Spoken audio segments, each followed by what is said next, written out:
त्याला रुंदी जेवढी लागती तेवढी पण ती या ठिकाणी निश्चित केलेली आहे। तिथं वेगळा तिथं लागून लगेच टर्मिनलची जागा निश्चित केलेली आहे आणि त्याच्याबद्दलचं ॲक्विजिशनचं प्रपोजल करायला जिल्हाधिकाऱ्यांना सूचना दिलेल्या आहेत आणि अशा पद्धतीनं साधारण 3 किलोमीटर लांबीचा आणि 45 मीटर तो रुंदी असती त्याची असा विमानतळ धावपट्टी त्याला तुम्ही म्हणू शकता ती आपल्या इथं होणार आहे आणि त्याच्यातून उद्याच्या काळामध्ये विमानं देखील मोठं उतरायचं म्हटलं तरी ते उतरू शकणार आहे। ती बॅरन लँड आहे, तिथं जो काही योग्य मोबदला असेल तो त्या ठिकाणी आम्ही देऊ। काही सरकारी पण जमीन आहे, काही मात्र खाजगी जमीन आहे। या पद्धतीनं तो निर्णय झाला। जिल्हाधिकाऱ्यांना सूचना केलेल्या होत्या, त्यांनी 2-3 जागा पाहिल्या परंतु शेवटी त्यांना ही जागा योग्य वाटली। पूर्व पश्चिम जागा आहे, दोन्ही बाजूलाही फार मोठा चढ वगैरे काही नाही आहे, डोंगर वगैरे असतो तसा आणि हायवेच्या पासून 4 किलोमीटर आतल्या बाजूला आहे। तेवढा रोड आम्ही केल्यानंतर हा जो काही प्रश्न आहे तो बऱ्याच वर्षाचा माझ्या बीड जिल्ह्याचा प्रश्न आम्ही निकाली काढलेलं चित्र आपल्याला सगळ्यांना पाहायला मिळेल। दुसरं मी DRM रेल्वे सादरीकरण ही जी काही आपली परळी बीड अहिल्यानगर अशा प्रकारची रेल्वे आहे ते काही ठिकाणी आरोबी करण्याची गरज आहे, काही ठिकाणी आरोबीची कामं चाललेली आहेत, काही ठिकाणी सिग्नलच्या संदर्भामधले जी लाईन टाकावी लागते त्याचं काम चाललेलं आहे आणि त्या अधिकाऱ्यांना विचारलं की कुठं काय अडचणी येतात का, त्या अडचणी दूर करण्याच्या करता विभागीय आयुक्त आमचे छत्रपती संभाजीनगर यांना सूचना केलेली आहे की दर महिन्याला तुम्ही VCवर जरी आढावा घेतला तरी चालेल, कलेक्टर SPंशी बोलून, आणि जर त्याच्यामध्ये कुणी अनमुठेपणाची भूमिका घेतली तर शासकीय कामामध्ये अडथळा या नावाखाली तिथं ॲक्शन घेता येईल। जमिनीचा मोबदला ऑलरेडी सगळ्यांचा दिलेला आहे आणि ते राहिलेलं काम आता गतीनं वॉर फुटिंगवर कसं करून घेता येईल आणि ती रेल्वे आपल्या इथून मुंबईपर्यंत कशी सुरू करता येईल ती अशा प्रकारचं नियोजन आजच्या बैठकीच्या निमित्तानं आम्ही त्या ठिकाणी केलेलं आहे।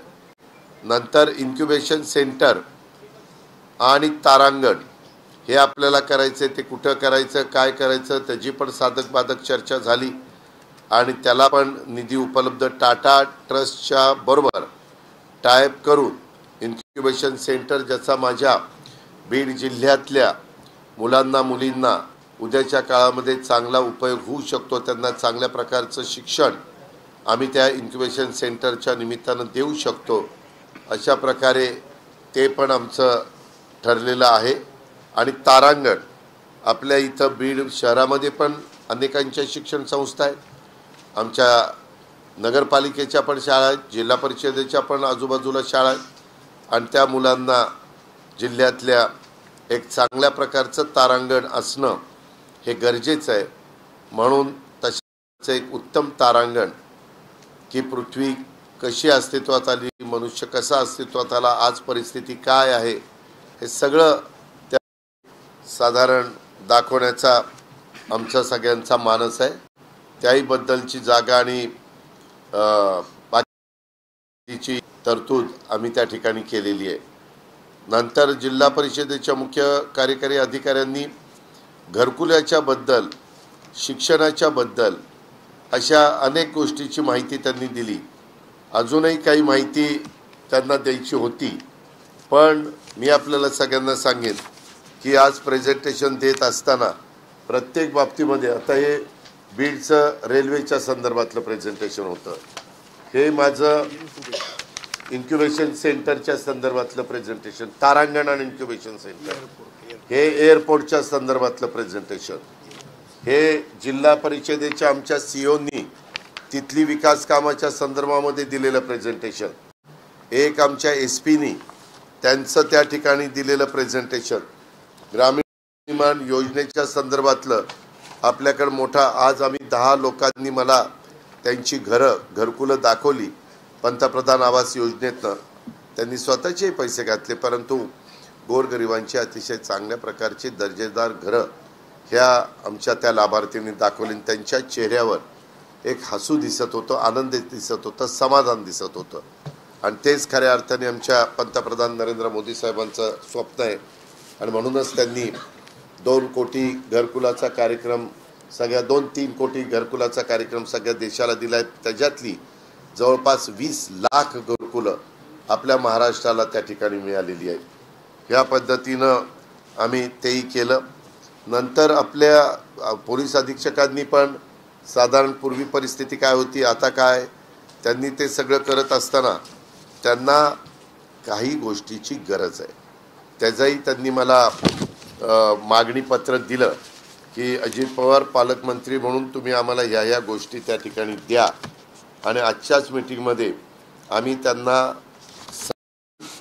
16 कोटी रुपये त्यांच्या वेगवेगळ्या महत्त्वाच्या कामांच्या करता, त्याच्यात वाहनं आहेत, त्याच्यामध्ये वेगवेगळ्या पद्धतीनं अनेक इन्फ्रास्ट्रक्चर उभ्या करण्याच्या बाबी आहेत, त्या प्रकारे त्यांनी दिली। त्या पद्धतीनं त्यांनाही मी सांगितलं की त्यांना अधिक पैसे पाहिजेत, परंतु ते काही पैसे आम्हाला राज्य पातळीवर द्यावे लागतील। पातळीवरच्या बाबतीतले काही निर्णय मात्र आजच्या या बैठकीच्या निमित्तानं आम्ही त्याला मान्यता दिलेली आहे। त्याचबरोबर अंगणवाड्याच्या बद्दल पण आम्ही जरा काही वर्षाचा कार्यक्रम घेतो आणि ज्या फार खराब अंगणवाड्या आहेत त्या ABCD करून वर्गवारी, त्याच्यात D वाल्या पहिल्या नंतर असं करत करत तोही एक कार्यक्रम चांगल्या पद्धतीनं राबवायचा आणि त्यालाही निधीची उपलब्धता ही उपलब्ध करून द्यायची, हा पण निर्णय आम्ही ह्या चर्चेच्या निमित्तानं घेतलेला आहे।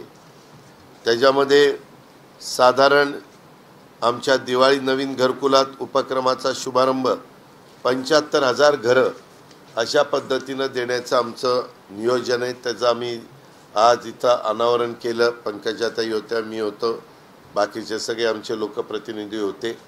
आणि ते प्रत्येकाच्या आयुष्यामध्ये घरात स्वप्न असतात, त्याच्यामध्ये जागाचा प्रश्न आहे। कलेक्टरांना सूचना दिलेल्या आहेत की जिथं गायरानाच्या जागा असतील त्या गायरानाच्या जागा जे भूमिहीन आहेत त्यांना गायरानाची जागा त्यांच्या घराच्या पुरती अलॉट करायची, आणि तसा निर्णय राज्य स्तरावरच झालेला आहे। तशा प्रकारचे आदेश देखील काढण्यात आलेले आहेत। त्याची अंमलबजावणी जे भूमिहीन आहेत त्यांना करायला कार्यांना सांगितलेलं आहे।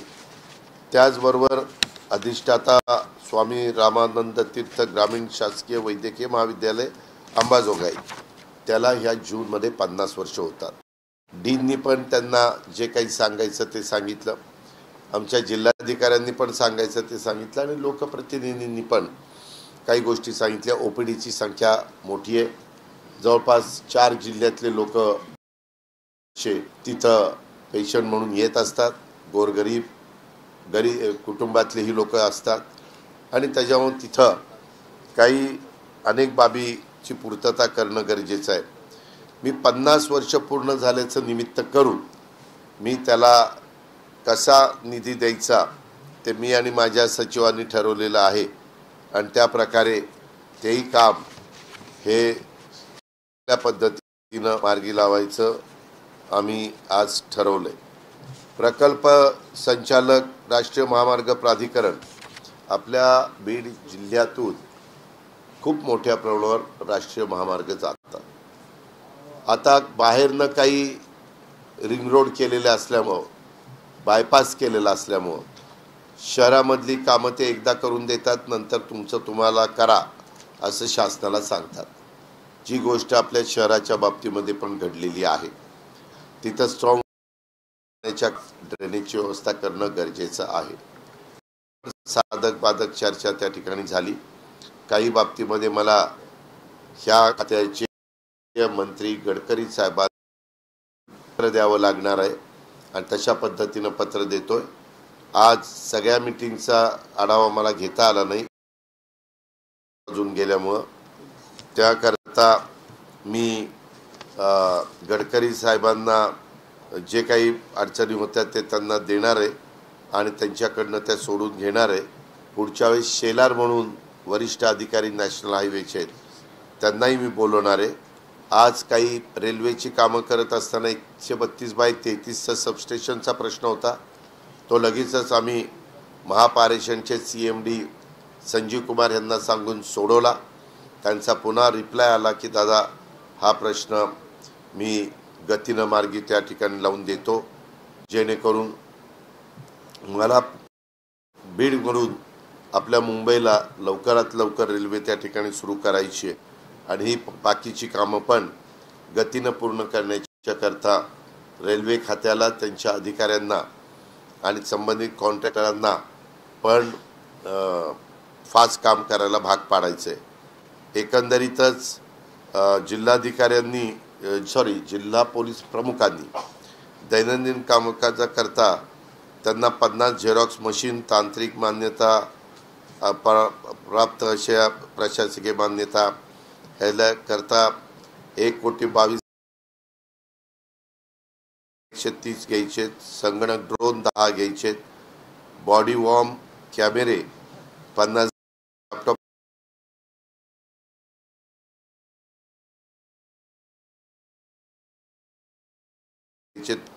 130 घ्यायचे, त्याला तांत्रिक मान्यता दिलेली आहे आणि त्यामध्ये साधारण 5,47,00,000 रुपये त्यांची गरज आहे. जिल्ह्यातून वाहनं ही त्यांना काही घ्यायची, त्या वाहनाला पण निधी मागितलेला आहे, तोही द्यायचा आम्ही ठरवलेला आहे. अशा पद्धतीनं एकूण 16 कोटी रुपये द्यायचं हे ठरवलेलं आहे. पोलीस विभागाची बांधकामं वगैरे हे आम्ही त्यांचं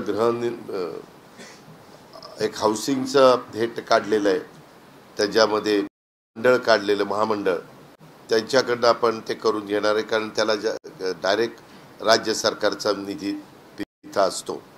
पुढच्या वेळेस मी येईन तेव्हा तीर्थक्षेत्र विकास आराखडा, त्याच्यामध्ये उद्यान विकास, CSR मधनं काही उद्यान आपण घेऊ पाहतोय, त्याच्यामध्ये बाकीच्या पण परळी तीर्थक्षेत्र विकास आराखडा, गोपीनाथ मुंडे ऊसतोड कामगार महामंडळ मार्फत मुलामुलींच्यासाठी आपण वसतिगृह करायला घेतलेलं आहे. ते पहिले प्रत्येक विधानसभा मतदारसंघामध्ये एक ताबडतोब त्याला जागा द्यायला कलेक्टरांना सांगितलेलं आहे आणि ते काम आता आपण सुरू करतोय.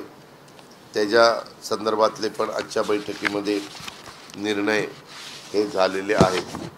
एकंदरीतच मी या जिल्ह्याचा पालकमंत्री झाल्यापासून DP 575 कोटी रुपये 25-26ला देऊ शकलो, जे आजपर्यंत एवढी मोठी रक्कम कधी बीडकरांना मिळाली नव्हती. पशुवैद्यकीय महाविद्यालय परळीच्यासाठी 635 कोटी रुपयाची मंजुरी मी दिली सरकारच्या वतीनं.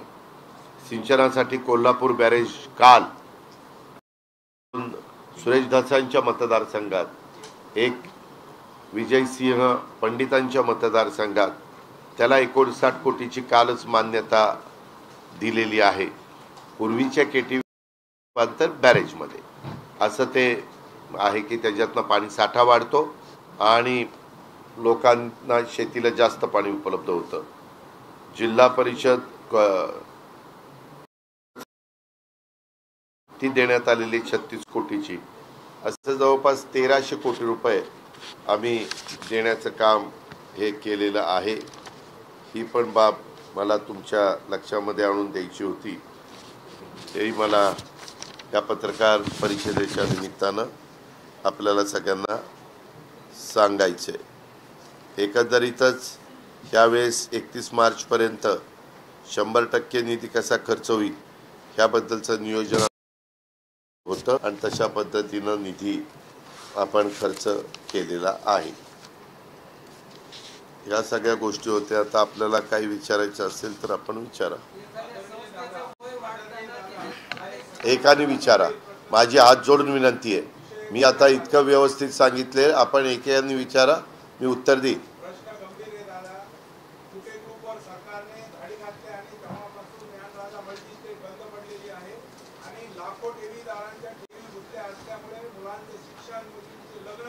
अनेक ठेवीदारांनी आत्महत्या केलेल्या आहेत. गंभीर परिस्थिती उपासमार चाललेली आहे. या संदर्भात सरकार काय करणार आहे? सरकारने धाडी टाकल्या. आता झालं ना, समजला प्रश्न. त्यामध्ये मी सतत महाराष्ट्रामध्ये आव्हान करतो की तुम्ही तुमचा निधी, तुमचा पैसा राष्ट्रीयकृत बँकात ठेवा. हे अशा पद्धतीच्या संस्थांच्या मध्ये ठेवू नका. हे अजित पवार जिथं जिथं जातो तिथं तिथं आव्हान करत असतो. तरी देखील काही लोक त्यांना आपल्याकडे ठेवी वळवण्याकरता हे संस्था चालक व्याजाचं आमिष दाखवतात आणि तिथं पैसे घेतात. मल्टीस्टेट हे राज्य सरकारच्या एकट्याच्या हातात राहत नाही. मल्टीस्टेट हे केंद्र सरकारच्या हातामध्ये जातं. त्याच्यामुळं त्या संदर्भामध्ये सहकार खातं आमच्या नेते अमित शाह साहेबांच्याकडे आहे. त्या संदर्भात मागे त्यांना सांगितल्यानंतर त्यांनी ज्या कोणी त्या पैशाचा वापर करण्याचा प्रयत्न केला आणि प्रॉपर्ट्या खरेदी केल्या त्या आपण जप्त करतोय. त्याची विल्हेवाट लावून जे लोक आहेत त्यांचे पैसे बदलून तर दाढी टाकले. कारण उद्या हे पैसे काही सरकार देऊ शकत नाही. कुठल्या अर्बन कोऑपरेटिव्ह बँकेमध्ये पैसे जर बुडले तर 5 लाखाचं विम्याचं संरक्षण असतं. आम्ही मधल्या काळामध्ये आपल्या ज्या पतसंस्था आहेत त्याला पण काही प्रमाणात विम्याचं संरक्षण द्यावं म्हणून आम्ही काही बजेटमध्ये तरतूद त्या ठिकाणी मागं केली. आता ह्याच्याबद्दल मल्टीस्टेट असल्यामुळं ह्याच्यात केंद्र सरकार आणि राज्य सरकार मिळून त्याच्यामध्ये निर्णय घ्यावा लागणार आहे. पण आज पण मी पुन्हा सांगतो, पुन्हा काही ना काही असल्याच संस्था निघतात आणि ही लोक मोठ्या प्रमाणावर आमिष दाखवतात, जाहिरातबाजी करतात, लोकांना दिशाभूल करतात आणि ठेवी स्वीकारतात आणि त्याच्यातनं मग अशा पद्धतीच्या तक्रारी पुढे येतात. त्याच्यात ऑलरेडी आम्ही लक्ष घालून आता घेतलेल्या प्रॉपर्ट्या कोर्टाची मान्यता घेऊन घेतल्या तर विकता येत नाही. कोर्टाला दाखवावं लागतं की हे यांनी फ्रॉड केलेला होता. त्याच्यात हे त्यांनी बेनामी संपत्ती गोळा केलेली होती. आता ते विक्रीकरता परवानगी देऊन बाजारभावाप्रमाणे विकून त्याच्यातनं जसे पैसे जमा होतील तसे देण्याच्या बद्दलची त्यांची मान्यता घेण्याचं काम चालू आहे.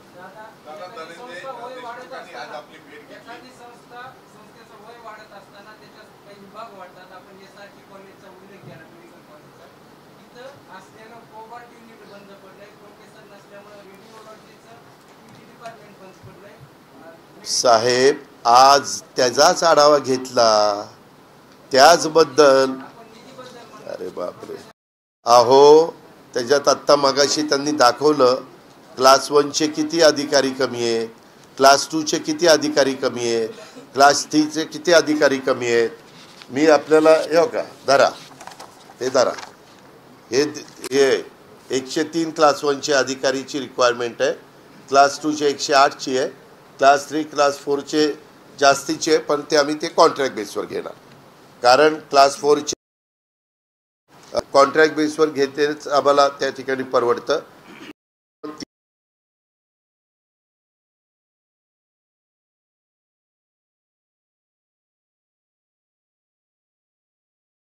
सगळ्याला मान्यता देण्याचं मी ठरवलेलं आहे.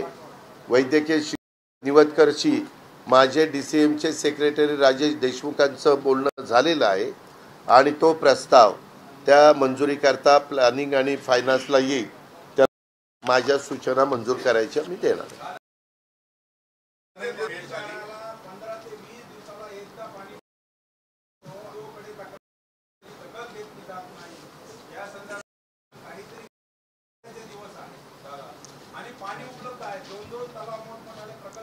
हे का पत्रकार मित्रांनो, तुमचा विचारायचा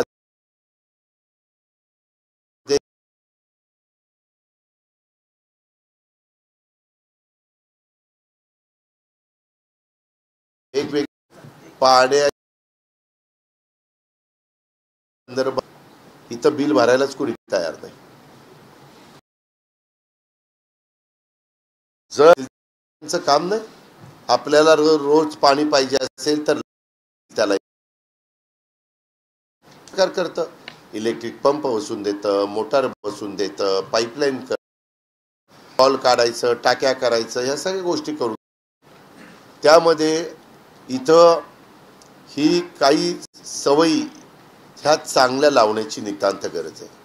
ज्याला आपण आर्थिक शिस्त म्हणतो, ती आर्थिक शिस्त लावली तरच. नाहीतर उद्या तुम्ही जरी राज्याचे प्रमुख झाले आणि सगळ्या गावांनी असंच लाईट बिल भरायचं नाही ठरवलं, पाणीपट्टी द्यायचं नाही ठरवलं, बरं असं काही नाही, फार लांबनं कुठनं तरी पाणी आणावं लागतं. पाणी तर जवळच आहे, त्याच्यामुळं पंपिंग करायला एवढा काही खर्च येत नाही. बाकीच्या काही काही शहरांना 2-2, 3-3 ठिकाणी पंपिंग करून पाणी न्यावं लागतं. पण तिथं ते वेळच्या वेळेला बिलं भरतात, त्याच्यामुळे त्यांच्या योजना त्या ठिकाणी चालतात.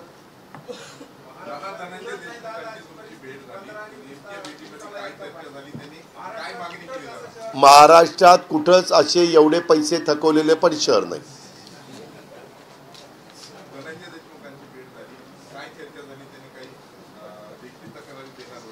नाही, त्यांनी त्यांचं काय म्हणणं आहे ते सांगितलेलं आहे. मी त्यांच्याशी चर्चा केली आणि तो आमच्या होम डिपार्टमेंटशी संबंधित आहे. मी त्याच्याबद्दल आमचे मुख्यमंत्री राज्याचे देवेंद्र फडणवीस साहेबांच्याही कानावर घालणार आणि वरिष्ठ पोलीस अधिकाऱ्यांच्याही कानावर घालणार आणि तशा पद्धतीनं त्यांनी ज्या काही अपेक्षा व्यक्त केलेल्या आहेत त्याची पूर्तता करण्याचं काम करणार. त्याचा अहवाल माझ्याकडे आलेला आहे. त्यामध्ये त्यांना जो अधिकार होता DPCला, हे साक्षीदार आहे, यांनी पण ते वाचलं. त्या पद्धतीनं जिल्हाधिकाऱ्यांनी इलेक्शनच्या आधी ज्या मान्यता दिल्या होत्या, आमचा GRच आहे का हो, तो GRच होता, त्यामुळं त्यांनी ते दाखवलं आणि तो तशा पद्धतीनं तो खर्च त्यांनी त्या ठिकाणी केलेला आहे.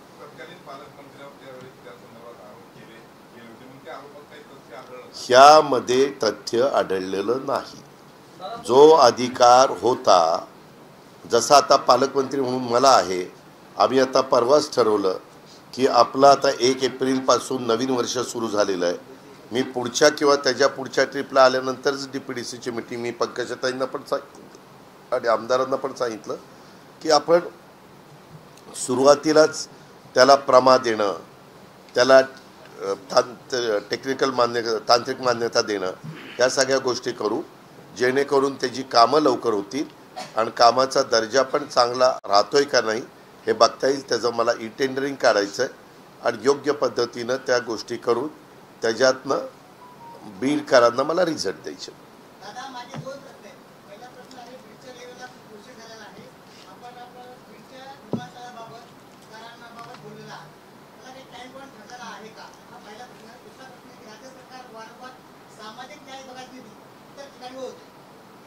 आपल्याला काही माहित नाही, काही सांगता. कुठं वळवला सामाजिक न्यायाचा निधी? कुठं वळवला? नाही, थांबा ना, मी अर्थमंत्री आहे. मी 7,20,00,000 कोटीचं बजेट आणि कालच्या 31 तारखेला हे होते माझ्याबरोबर, शेवटपर्यंत सगळे पैसे त्या ठिकाणी सोडले. कुठं वळवलं एवढं सांगा. अहो, कुठं वळवलं एवढंच सांगा पत्रकार मित्रांनो. मी काही वेगळा प्रश्न विचारला नाही. प्रश्न विचारायचा जसं तुम्हाला अधिकार आहे तसं मला पण मी कुठं निधी वळवला एवढं तर विचारायचा अधिकार आहे. मग सांगा ना. दुसरं, ह्याच्या आधी रेल्वेच्या संदर्भात प्रत्येकाने आपापल्या परीनं प्रयत्न केला. मला कामाची आवड असल्यामुळे मी आपणहून, मला कुणी म्हणायला आलं नाही अरे उठ उठ जा तिथं आणि घे मीटिंग, मी आपणहून ते काम मला करायचं म्हणून मी केलं. विमानतळाचंही काम इतके वर्षात कुणी त्या ठिकाणी केलं नाही. मी आपणहून कलेक्टरला माझ्या ऑफिसला कामाला लावलं आणि प्रत्येक जिल्ह्याला विमानतळ साधारण धावपट्टी असली पाहिजे, हे मुख्यमंत्र्यांचं आमचं महायुतीचं धोरण आहे. आता ते असताना मी जर इथं पालकमंत्री म्हणून आलोय तर उद्या विमानतळ लवकर मी करू शकलो तर मला पण मनाला एक समाधान की मी बीडकरांना विमानतळ दिलं. आणि बरेच वर्ष रखडलेली रेल्वे, आज ते पण अधिकारी सगळे बोलवलेले होते, त्याच्यामध्ये कुठं काही त्यांनी अडचणी सांगितल्या त्यावेळेस कलेक्टर आणि SP ना विचारा, मी त्यांना स्पष्ट सूचना दिल्या, कुणीही असलं आणि रेल्वेच्या कामामध्ये अडथळा आणला तर शासकीय कामात अडथळा आणला म्हणून पुढची ॲक्शन घ्या. मी आपल्याला पत्रकार मित्रांनो तुम्हाला सांगतो, याच्यामध्ये चांगली कामं करून दाखवत असताना थोडा कठोरपणा दाखवावा लागतो, वेळ पडली तर वाईटपणा घ्यावा लागतो. काही विकृती विचित्र असतात, त्यांना वेगवेगळ्या पद्धतीनं काही त्यांना हे आम्हाला पाहिजे ते आम्हाला पाहिजे असल्या सवयी आहेत. पोलिसांचा आढावा घेत असताना इथं पाठीमागच्या काळामध्ये खूप मोठ्या प्रमाणावर रिव्हॉल्वरला लायसन 12 बोरला लायसन देण्याचं काम झालं. आत्तापर्यंत 300 किती कॅन्सल केली, 340 कॅन्सल केली. अजूनही आपण ज्यांना गरज नाही उगीच तिथं पॅन्टला इकडं बाहेर लावून फिरतात आणि एक शो करतात, त्यांना सगळ्यांना आता सरळ करायचं आहे आणि त्यांचे पण ते रद्द करणार आहे. ज्याला खरोखरीच गरज आहे, जो वस्तीवर राहतोय, ज्याला खरोखरीच गरज आहे, त्याचा व्यवसाय आहे व्यापाराचा किंवा त्याच्याकडं सोन्या चांदीचा व्यवसाय किंवा रात्री त्याला कॅश घेऊन कुठं जावं लागतं किंवा कुठून यावं लागतं बँकेत भरण्याच्या करता, अशांना प्रोटेक्शन मिळालं पाहिजे. ते सरकारची जबाबदारी आहे. कायदा सुव्यवस्था चांगली ठेवणे आमच्या पोलीस खात्याची जबाबदारी आहे आणि त्या पद्धतीनं आम्ही त्यामध्ये पण लक्ष घातलेलं आहे. अजूनही 900 काहीतरी आहेत ना, अजून 900, त्याचाही आढावा घ्या. ज्यांची अजिबात गरज नाही त्यांचं त्या कॅन्सल करा. काहींना आम्ही मकोका पण लावलेला आहे. वेगवेगळ्या पद्धतीनं चुका करणाऱ्यांना अजिबात थारा द्यायचा नाही आणि एक सगळ्या समाजात जातीय सलोखा राहावा, कुठेही काही अडचण राहू नये, ह्या पद्धतीचा आमचा सगळ्यांचा प्रयत्न चाललेला आहे. त्याचाही आढावा आज घेतला.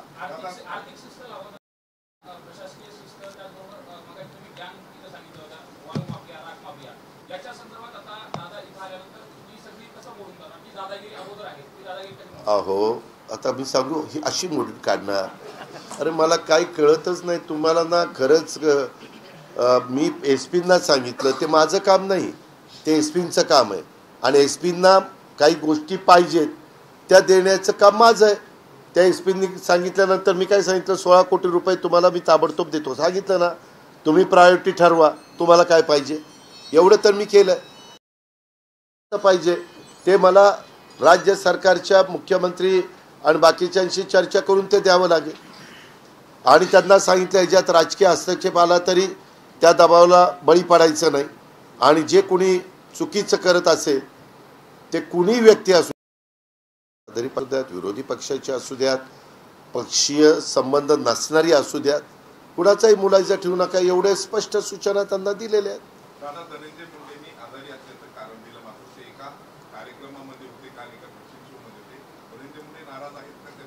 अजिबात नाराज नाही, काळजी करू नका. अरे एकाने बोला ना, मागाशीच विनंती केली राव. अत्यंत चांगली आरोग्य सेवा बीड जिल्ह्यामध्ये देत असताना सिव्हिल सर्जनला एका शुल्लक प्रश्नावरून विधानसभेत एक प्रश्न केला ज्याला काही समजत नाही असे आमदारांनी आणि एक मिनिट पत्रकार मित्रांनो, तुम्हाला प्रश्न विचारायचा अधिकार आहे, तुम्ही चौथा स्तंभ आहे, पण आमदाराला काही समजत नाही हा म्हणण्याचा अधिकार तुमचा नाही. एक मिनिट तुमच्यावर हक्कभंग होऊ शकतो कारण मी स्वतः साक्षीदार आहे. तुम्ही तुमचाही आम्ही सर्व गुण संपन्न आहे हा माझा दावा अजिबात नाही आहे, पण तुम्ही आमच्या सभागृहाचंही डेकोरम ठेवा ना. ते सदस्य आहेत, 5 लाख लोकांचं प्रतिनिधित्व करतायत, कायदे मंडळामधला तो एक सदस्य आहे असं नाही. त्यामध्ये तुम्ही एवढं सांगा की बाबा ह्याच्यामध्ये प्रश्न उत्तराच्या निमित्तानं लक्षवेधीच्या निमित्तानं एका निष्पाप चांगलं काम करणाऱ्या डॉक्टरवर अन्याय झाला हे मी समजू शकतो. एक थांबा ना, ऐका ना, आता मधीच का मग मी आपलं जातो उठून. मी खरंच मी इतकं तुम्हाला व्यवस्थित सांगतो, माझ्या पुण्या मुंबईतल्या प्रेस नीट होतात, परंतु तुम्ही जरा माझंही काही गोष्टी ऐकून घेतल्या पाहिजे. आपण जे सांगताय शिस्त ह्यांना कुठं लावतं ती मला लावते. त्यामध्ये आपण जे सांगितलेलं आहे, आज मला निवेदन दिलेलं आहे, बरीच लोकं आलेली होती माझ्याकडे, अनेक निवेदन मी त्याचं सॉर्टिंग केलं. हे कलेक्टरशी संबंधित, हे एसपीशी संबंधित, सीओशी संबंधित, हे राज्य सरकारच्या मुंबईशी संबंधित ते मी घेतलेले आहेत. मी माझ्या संबंधित खात्याच्या मंत्र्यांशी बोलणार आहे की बाबा आपण पहिलं रेकॉर्ड काढून बघा, त्यांचं खरंच पूर्वीचं रेकॉर्ड त्या डॉक्टरांचं तसं आहे काय, उगीच नाहक कुणावर अन्याय व्हायला नको. आम्ही राज्यकर्ते जनतेने आम्हाला केलं आहे, आम्ही अन्याय करायला राज्यकर्ते झालो नाही. आम्ही कुठं अन्याय झाला असेल तर त्याच्यातून तो अन्याय दूर करून मार्ग काढायला झालो. त्याच्याहून प्रत्येक ठिकाणी दोन्ही बाजू असतात. आज अनेकांनी वेगवेगळ्या प्रकारची निवेदनं दिलेली आहेत. तर त्याच्यामध्ये मी महिला शिष्टमंडळाला पण सांगितलं मला दुसरी पण बाजू तपासून घेऊ द्या आणि दुसऱ्याला जर कोणावर आरोप झाला असेल तर एकतर्फी त्या आरोपामध्ये तथ्य मांडून मी पुढची ॲक्शन घेतली तर त्याच्यावर तो अन्याय किंवा हे आहे आणि तो जर टी असेल तर तो लगेचच एकतर मानतरी खाली घालेल किंवा गप्प तरी बसेल की त्याचं साधारण चेहराच सांगेल की तो काय करतोय.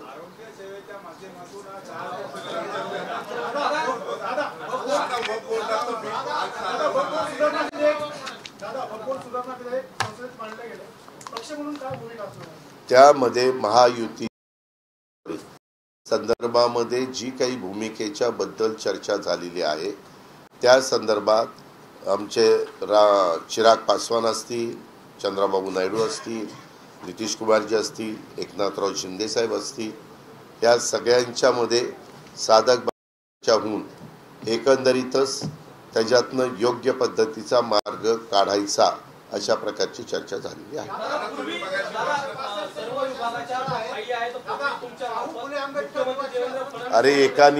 अरे एकानी कितीदा सांगू.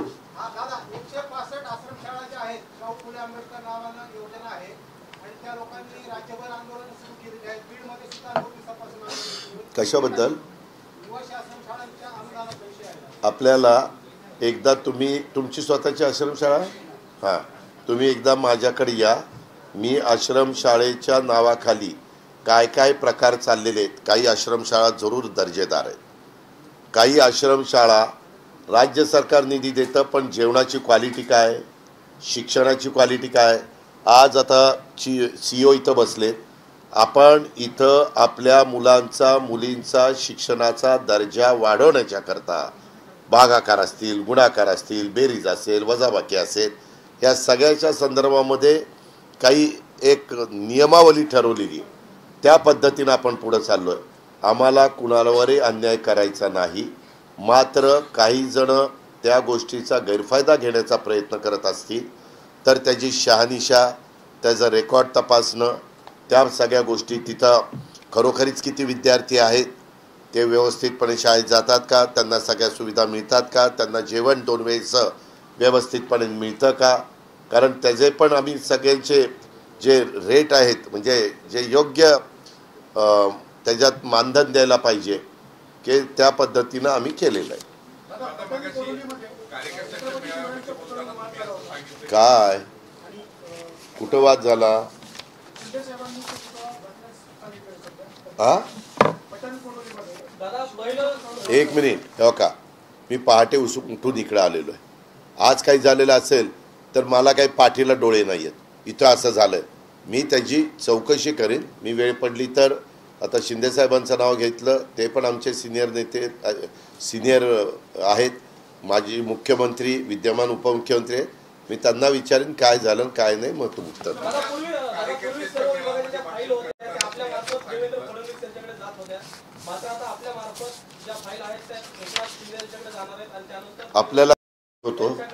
आपल्याला काय त्रास होतो. काही नाही. एक मिनिट. काही बळ नाही. तुम्ही बळ नका कळ नका काढू.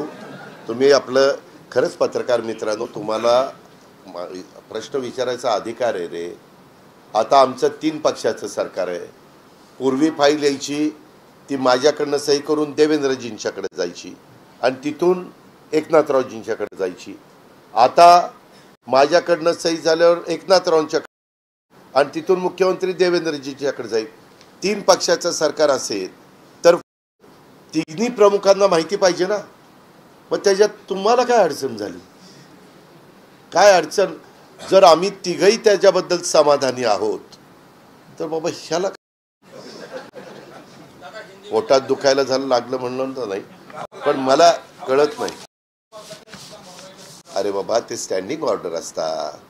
कधी कुठलंही नैसर्गिक संकट आल्यानंतर स्टँडिंग ऑर्डर केंद्राच्या राज्याच्या असतात की नुकसान किती झालं त्याचे करायचे, त्याच्यामध्ये नुकसान भरपाई किती द्यायची, काय द्यायची, हे सगळे GR आहे.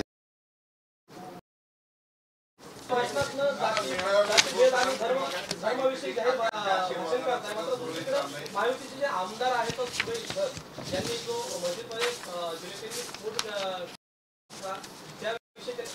आहे की जे आरोपी आहेत त्यांनी दारूच्या नशेत हा जो प्रकार आहे तो केलेला आहे.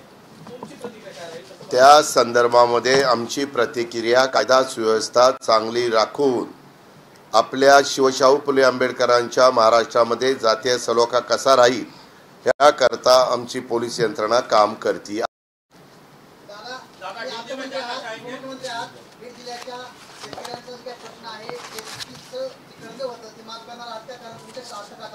तू ऐकले ना मागे परत काय एखादा खोटा इतका हलून का मजबूत करतो?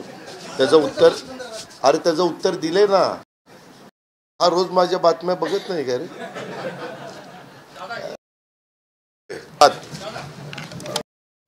काय जास्त वेळ झाला